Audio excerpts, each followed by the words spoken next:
С началом весны нужно быть более бдительным. Помимо паводков, лесных пожаров и ОРВИ, наружу из своих гнезд выползают оплетаи.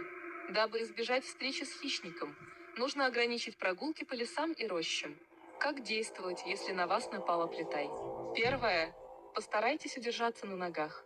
Оплетаи часто стараются сжать ноги своих жертв, чтобы уронить на землю. Второе. Постарайтесь ухватить оплетая за шею. Это довольно легко сделать, если не впадать в панику. Схватив нечистого за шею, постарайтесь сдавить ее как можно сильнее. Если вам повезет, то оплетай ослабит хватку и отпустит вас. Освободившись из плена, постарайтесь убежать от оплетая, обегая деревья как можно чаще. Оплетай крайне медленный и неповоротливый. Скорее всего, он застрянет в деревьях. Будьте бдительны и сообщайте в МЧС, если столкнулись с оплетаями.